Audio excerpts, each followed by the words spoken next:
monsieur, bonsoir. Je suis ravie de vous retrouver pour cette nouvelle édition. Au programme ce soir, Emmanuel Macron et la tentation de la censure. Mardi, le président a dévoilé ses plans pour un contrôle accru sur les réseaux sociaux. Dans la perspective de la prochaine présidentielle, Nicolas Dupont-Aignan reviendra sur cette initiative dans le journal. La paix au Moyen-Orient est décidément fragile. Le cessez-le-feu entre la Palestine et Israël est violé ici et là et les chiffres des victimes repartent à la hausse. Une affaire qui pourrait finir en camouflet pour Donald Trump. Et puis nous évoquerons pour terminer l'Irlande où l'élection présidentielle s'est déroulée sans grand enthousiasme dans un pays de plus en plus affecté par la crise migratoire et sécuritaire. Branle-bas de combat présidentiel contre la liberté d'expression. Mardi, Emmanuel Macron a réuni des experts pour préparer le terrain de la censure sur les réseaux sociaux, déjà pourtant de plus en plus fliqués. Le point tout de suite. J'ai besoin de vous. Mardi, devant quelques 200 experts du numérique, Emmanuel Macron a rhabillé sa volonté de censure et de contrôle des réseaux sociaux sous des oripeaux de lutte contre le harcèlement des plus jeunes et évidemment les ingérences étrangères. Pour Nicolas Dupont-Aignan, le président de Debout la France, nous assistons à une nouvelle opération de manipulation du chef de l'État. Il organise la censure sous le faux prétexte de protéger la jeunesse. Bien sûr qu'il faut lutter contre les déviances sur les réseaux sociaux, mais il y a tout ce qu'il faut pour ça. Il faut simplement une action de l'État vigoureuse. Il y a tous les moyens juridiques. Il n'y a pas besoin d'une surveillance de masse. Il y a toutes les mesures pour s'attaquer à travers les IP, c'est-à-dire on peut repérer s'il y a des propos pédophiles, s'il y a des actes de narcotrafiquants, il y a tout ce qu'il faut. En fait, c'est toujours la même histoire. Il désigne un bouc émissaire pour pouvoir mettre au pas les réseaux sociaux qui sont un espace de liberté, de parole, d'expression pour les Français. Une traque des derniers espaces de liberté qui ne tombe pas par hasard. En effet, se tenait en même temps que la conférence, le procès pour cyberharcèlement de Brigitte Macron, après que des internautes ont expliqué que la première dame était née homme. Des rumeurs très toxiques pour l'épouse du président, selon sa propre fille, Tiffaine Ozière, témoin au procès.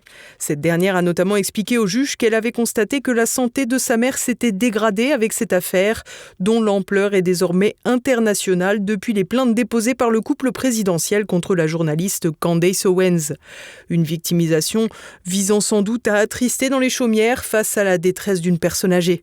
Toutefois, si l'agenda n'est sans doute pas anodin, il plaiderait en réalité contre le président français puisque les prévenus de cette affaire ont été identifiés et traduits devant la justice sans problème. Preuve que tous les outils sont déjà nombreux et disponibles pour que les plaignants puissent saisir la justice s'ils le jugent utile. Problème, la question de l'indépendance de la justice, elle, reste entière. C'est très clair. Il a une justice aux ordres, il a des médias qui lui sont favorables et il ne supporte pas que sur les réseaux sociaux, il y ait des paroles différentes.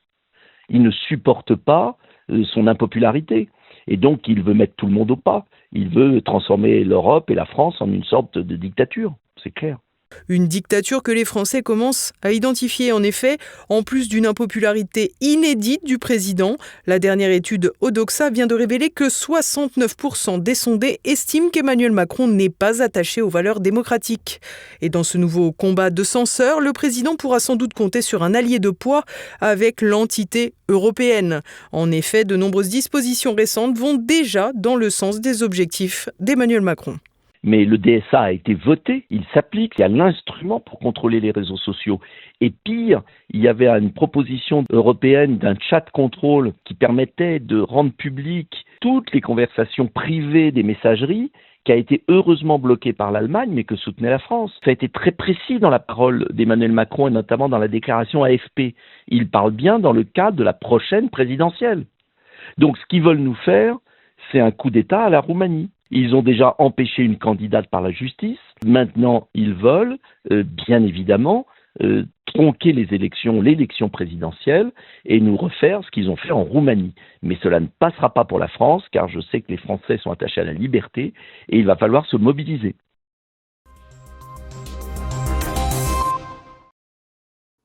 Un cessez-le-feu qui n'en est pas vraiment un. Si l'intensité des combats a largement baissé à Gaza, les deux parties n'en ont pas fini, au risque de fragiliser la paix américaine imposée par Donald Trump. Le point avec Olivier Frère-Jacques. La paix de Trump, c'est ainsi qu'a été baptisé le cessez-le-feu du 10 octobre à Gaza en référence à l'implication du président américain dans ces négociations. Conclu sous l'égide des États-Unis, cet accord visait à mettre fin à 2 ans de guerre dévastatrice entre Israël et la Palestine, avec pour objectif des libérations d'otages et de prisonniers de guerre ainsi que des restitutions de corps de détenus. Cependant, les violations répétées des deux côtés ont rapidement érodé la trêve, culminant dans une série de frappes israéliennes meurtrières dans la nuit du 28 au 29 octobre 2025, avec un bilan qui serait de plus de 100 victimes, dont une cinquantaine d'enfants. Dès le 19 octobre, des violences avaient déjà fragilisé l'accord avec des tirs attribués au Hamas, tuant 2 soldats israéliens suivis de bombardements israéliens. Le Hamas avait alors démenti toute implication, accusant Israël de chercher des prétextes pour reprendre les hostilités. Mardi, une nouvelle escalade a eu lieu lorsque le Hamas aurait attaqué des soldats israéliens à Rafah, selon le Premier ministre Benjamin Netanyahou. En réponse, il a ordonné des frappes immédiates et puissantes visant des dizaines de cibles terroristes selon l'armée israélienne. Ces attaques ont causé un lourd bilan, au moins 100 morts, dont une cinquantaine d'enfants, selon la défense civile palestinienne qui dénonce une violation claire et flagrante de la trêve. Le Hamas, de son côté, a nié toute attaque à Rafah et réaffirmé son engagement envers le cessez-le-feu tout en accusant Israël de 125 violations depuis le 10 octobre, ayant entraîné 94 morts civiles et plus de 344 blessés. Un point de tension majeur concerne la restitution des corps d'otages. Mardi, le Hamas a reporté la remise d'une dépouille prévue à 20h, invoquant les violations israéliennes. La veille, Israël avait accusé le Hamas d'avoir mis en scène la restitution des restes d'un otage dont une partie du corps avait déjà été récupérée en 2023, provoquant la colère des familles et des autorités. Malgré ces tensions, l'administration Trump minimise la gravité des incidents. Le président américain a déclaré que les frappes israéliennes étaient une réponse légitime à l'attaque d'un soldat sans compromettre la trêve. En dépit de son ton d'apparence toujours très tranché, le président américain semble ici tributaire de son homologue israélien dans un exercice de pouvoir dans lequel il n'apparaît pas en position de force en dépit de la supériorité totale de la puissance américaine sur le petit État hébreu. Son vice-président, J.D. Vance, a aussi relativisé les faits en qualifiant ces frappes d'escarmouches et affirmé que la paix tiendrait. Pourtant, sur le terrain, la situation reste critique. Les hôpitaux gazaouis saturés et dépourvus de moyens peinent à soigner les blessés, tandis que les familles palestiniennes endurent le supplice d'identifier des corps rendus sans information par Israël. Ces violations mutuelles, combinées à des accusations réciproques, menacent de faire voler en éclats un cessez-le-feu déjà précaire, loin de la paix promise. Au-delà de la situation de ces dernières heures dramatiques avec des dizaines de morts, c'est le fond du problème qui demeure inchangé en dépit des annonces en fanfare du président américain. En effet, les deux parties qui se font face, Netanyahou et le Hamas, n'ont pas intérêt à une fin totale d'un conflit qui permet à l'un comme l'autre de survivre. Le Hamas n'a aucune assurance de survivre, même électoralement s'il pouvait se présenter sous son nom ou même sous une autre étiquette, quand le Premier ministre israélien tient sa coalition grâce à la guerre et son gouvernement ne tiendrait probablement pas en temps de paix, d'autant que ses alliés les plus radicaux réclament toujours plus de colonisation de terres arabes. Dès lors, les deux camps ont beau jeu de se rejeter la responsabilité, mais à la fin, le rapport de force risque de tourner en faveur d'Israël, qui peut toujours compter sur le soutien indéfectible de Washington, sur l'impuissance des États voisins, sans même évoquer l'insignifiance des États européens. Changement de tête en Irlande. La candidate de gauche Catherine Connolly a été élue présidente de la République avec un score fort faible dans un pays miné par une pauvreté et une délinquance grandissante. Renaud de Bourleuf. Une victoire dans un pays qui n'y croit plus. Vendredi, Catherine Connolly, femme politique indépendante de gauche, a été élue présidente de la République d'Irlande avec 63% des voix. Je considère comme un honneur absolu le vote qui m'a été accordé et je vous représenterai au niveau national et international au mieux de mes capacités, de la manière la plus professionnelle et humaine possible. Une élection qui reste avant tout symbolique, le président de la République d'Irlande ayant d'abord un rôle protocolaire. L'essentiel du pouvoir exécutif est assuré par le Premier ministre, Michael Martin, du parti de centre-droit Fianna Fáil. Yann Valery, journaliste spécialiste du monde anglo-saxon, nous dresse le portrait de la nouvelle présidente irlandaise Catherine Connolly. Il faut savoir que Catherine Connolly, c'est une figure connu de la gauche pro-palestinienne irlandaise. Quand je dis pro-palestinienne, c'est parce que c'est vraiment un des marqueurs de son engagement. C'est son droit. De toute façon, en Irlande, en République d'Irlande, il y a un vrai biais sur cette question. Les Irlandais se sont toujours intéressés à la question palestinienne, du fait aussi de leur lutte contre l'empire colonial britannique à l'époque sans doute, mais ils se sont toujours identifiés aux Palestiniens, bien que la plupart des gens en Irlande, vous leur parlez de la Palestine, je pense qu'ils sont même incapables de la mettre sur une carte, mais c'est encore autre chose. Donc Madame Connolly incarne ce militantisme. Elle défend aussi l'Irlande réunie, il faut le dire, donc la réunification entre l'Irlande du Nord et la République d'Irlande, qui est une revendication historique du Sinn Féin et de toute une branche politique de l'Irlande. C'est une critique ouverte de l'OTAN. Et aussi, c'est quelqu'un qui incarne une gauche militante. Ça pourrait être une amie en France de Sandrine Rousseau ou de Madame Aubry, si on parle de Manon Aubry. Elle incarne cette gauche sociétale un peu extrême, à la frontière entre la France insoumise et Europe Écologie Les Verts, on va dire. Et voilà, donc c'est un profil qui divise clairement en Irlande plus qu'il ne fédère. Est-ce que ça prédit quelque chose pour les années à venir où il y aura bien évidemment d'autres élections, qu'elles soient locales, législatives, je ne sais pas. Une victoire qui n'a pas mobilisé les Irlandais. Sur 3,6 millions d'électeurs, à peine la moitié a voté. Et parmi eux, près de 214 000 bulletins ont été reconnus comme des bulletins nuls, un record. Certains portaient des slogans comme « Plus de démocratie » ou « Stop à l'Union européenne ». In fine, Catherine Connolly a été élue avec 876 000 voix. De quoi voir le signe d'une classe politique désavouée par les Irlandais, de plus en plus nombreux à descendre dans la rue. Depuis 2023, les manifestations sont nombreuses face au chaos migratoire. Dublin a été le théâtre d'impressionnantes émeutes après l'agression au couteau d'enfant par un individu présenté sur les réseaux sociaux comme étant un Algérien naturalisé irlandais. Des centaines de manifestants portant des pancartes Irish Lives Matter, littéralement les vies des Irlandais comptent, et des drapeaux irlandais, ont exprimé leur colère dans les rues. Fin octobre, quelques jours avant l'élection présidentielle, de nouvelles manifestations ont eu lieu à Dublin, devant un hôtel hébergeant des clandestins demandeurs d'asile. L'élément déclencheur était l'agression sexuelle d'une enfant de 10 ans ayant pour suspect un clandestin roumain.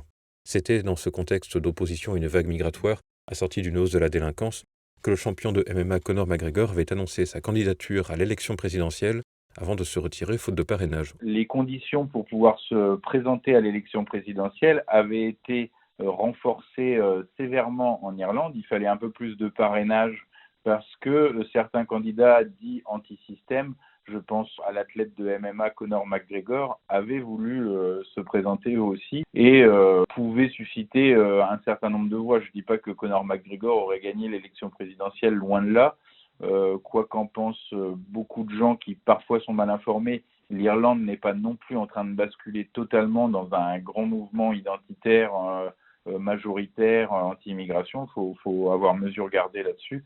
Mais par contre, il a quand même été empêché de se présenter suite à des arrangements avec la constitution irlandaise en matière d'élection présidentielle. Vous avez de plus en plus des partis contestataires et ou identitaires, notamment anti-immigration, qui vont en parallèle avec les mouvements de contestation contre les centres d'accueil pour migrants et contre la crise du logement en général, parce que l'Irlande est dans une crise du logement terrifiante. Même, j'invite vos téléspectateurs à essayer de faire une recherche pour chercher des hôtels dans le Connemara, dans le Kerry ou même dans la région de Dublin actuellement. Ils n'en trouveront pas ou à des prix fous, parce que la plupart des hôtels sont réquisitionnés pour accueillir des demandeurs d'asile. Une crise du logement et une crise migratoire qui ne font pas bon ménage, provoquant une contestation grandissante jusqu'à faire redouter l'explosion dans les années à venir. Les gens sont beaucoup locataires et de moins en moins propriétaires. Et bien sûr, vous avez aussi eu ces conséquences des vagues migratoires de ces dernières années, avec une augmentation de la délinquance,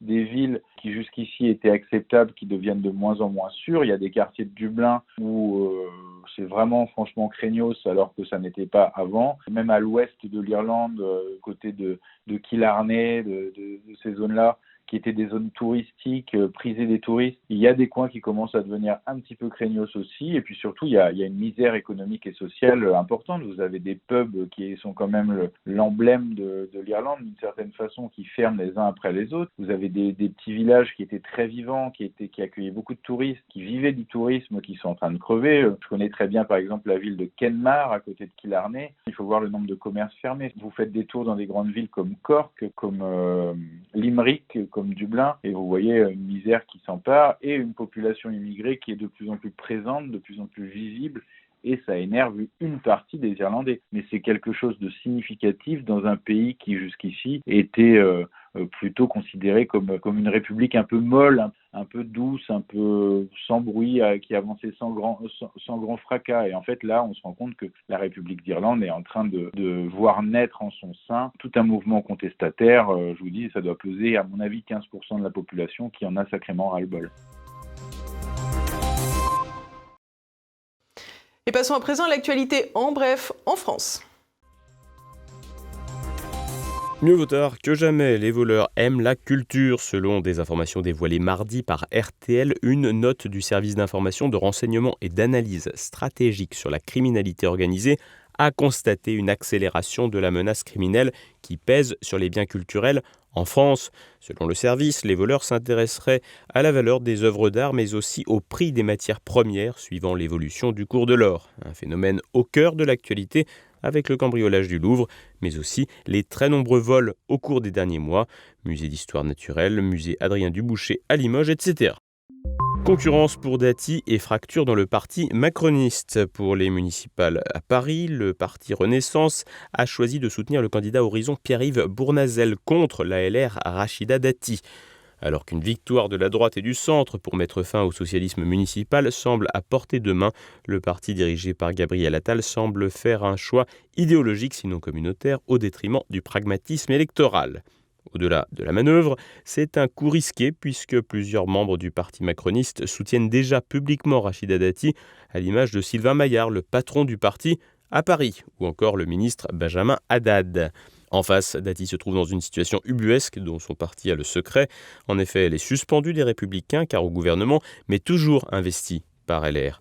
Bournazel, transfuge des Républicains et rallié au parti d'Édouard Philippe, se rêve en Bertrand Delanoë de droite, mais peine à décoller dans les sondages. Moins connu et guère charismatique, il aura fort à faire pour se démarquer des candidats de gauche socialiste Emmanuel Grégoire et écologiste David Béliard, alors que sont également dans la course la compagne de Jean-Luc Mélenchon, Sophia Chikirou pour LFI, le RN Thierry Mariani et peut-être même Sarah Knafo pour Reconquête. Mais il sera celui des Français. Il est, je crois, le récit d'un véritable voyage dans les profondeurs du pays, un voyage que j'ai mené à travers la France. Mardi soir, le président du Rassemblement national, Jordan Bardella, a présenté son deuxième livre intitulé « Ce que veulent les Français ». Il s'est offert pour l'occasion le théâtre Marigny au cœur de Paris. La grande salle de 1000 places était presque complète. Ce théâtre du 8e arrondissement n'a probablement pas été choisi au hasard. C'est là que se produit l'ancien ministre de la Justice, Éric Dupond-Moretti. Le lieu est aussi situé à quelques mètres de l'Élysée. Fin du découvert bancaire automatique en 2026. À partir du 20 novembre 2026, les découverts bancaires et facilités de caisse seront soumis aux règles strictes du crédit à la consommation selon la Banque de France. Les clients devront recevoir des informations claires sur les coûts et les conditions de remboursement. Les banques évalueront la solvabilité des emprunteurs, rendant l'accès aux découverts plus difficile, surtout pour les foyers modestes. Pour un découvert de 400 €, un salaire net élevé sera requis, excluant potentiellement un quart des salariés gagnant moins de 1 750 € net. Cette réforme vise à protéger les consommateurs contre les dérives, mais pourrait limiter l'accès au découvert qui perdra son caractère automatique. Les découverts existants avant 2026 ne seront pas affectés. Et l'on poursuit avec l'actualité internationale.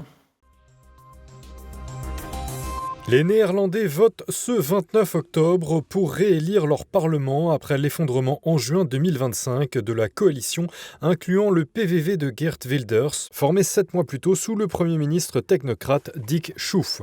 Un gouvernement qui a implosé, Wilders n'ayant rien voulu céder sur ses mesures anti-migratoires, facilitant les expulsions ou réduisant la durée des titres de séjour. 11 millions d'électeurs doivent donc choisir parmi 27 partis pour 150 sièges, à la proportionnelle sans seuil, seuil pour la 3e fois en 5 ans. Les sondages sont serrés, le D66 centriste est en tête à 15,4%, talonné par les Verts à 15% et le PVV à 14,8%, devant les chrétiens démocrates à 12,7% et les libéraux du VVD à 10,9%. Le PVV est aussi concurrencé par d'autres partis nationalistes, le Forum pour la démocratie et Réponse juste. La campagne a été dominée par la crise du logement, l'insécurité et l'immigration de masse. Ce scrutin va tester la vitalité populiste en Europe après succès et échecs variables en Italie, Pologne, Roumanie et République tchèque. Attaque mortelle au couteau en Angleterre. Lundi à Uxbridge, banlieue de Londres, un homme et son fils de 14 ans ont été agressés à coups de couteau. Un passant qui leur est venu en aide a été tué. Le père a été hospitalisé pour blessures graves et irréversibles. Son fils a été blessé légèrement. L'agresseur a été arrêté le lendemain, un Afghan âgé de 22 ans qui était entré clandestinement en Grande-Bretagne avant de demander l'asile qui lui a été accordé. Les autorités britanniques se sont empressées de préciser qu'il n'était pas logé dans un hôtel réquisitionné pour les clandestins, un sujet qui suscite de plus en plus de colère en Angleterre comme en Irlande. Xi Jinping à la table des maîtres du monde. Jeudi, le président chinois rencontrera son homologue américain en Corée du Sud avec une posture offensive. Fort des leçons de son premier mandat où des concessions chinoises n'avaient pas stabilisé les relations sino-américaines, il opte pour la fermeté. Pékin a répondu aux menaces de droits de douane de Trump par des restrictions sur les terres rares, cruciales pour les technologies, et une suspension des importations de soja américain.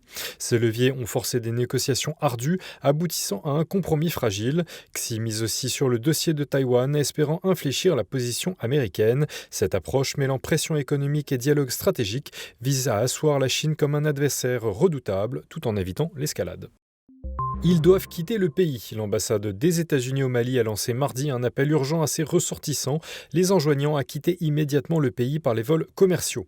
Cette alerte fait suite à des semaines de blocus djihadistes sur le carburant qui paralyse les approvisionnements et fait craindre le pire. La pénurie de carburant a en effet provoqué la fermeture des écoles et des stations-service à Bamako, et des affrontements persistants entre l'armée malienne et des groupes djihadistes se rapprochent dangereusement de la capitale. Selon le communiqué officiel, la situation sécuritaire devient totalement imprévisible. La diplomatie américaine souligne que l'assistance consulaire pourrait devenir limitée en cas d'escalade. Pour l'heure, aucun vol militaire n'est prévu pour évacuer les civils américains. Et voilà, nous arrivons déjà à la fin de cette édition. Ce soir, à partir de 21h, un nouveau numéro de Bistro Liberté. Éric Morillo reçoit l'avocat Juan Branco, le journaliste André Berkoff et ses chroniqueurs pour un débat sur le déclin de l'état de droit en France avec Emmanuel Macron. Juan Branco, on va tout de suite entrer dans le vif du sujet. Est-ce que j'ai encore le droit de vous appeler maître ? Vous pouvez. J'ai été suspendu à quelques jours du procès où je devais défendre 3 des prévenus contre Brigitte Macron, enfin que Brigitte Macron a intenté contre des citoyens français. Elle a fait arrêter 10 citoyens français. C'est ça.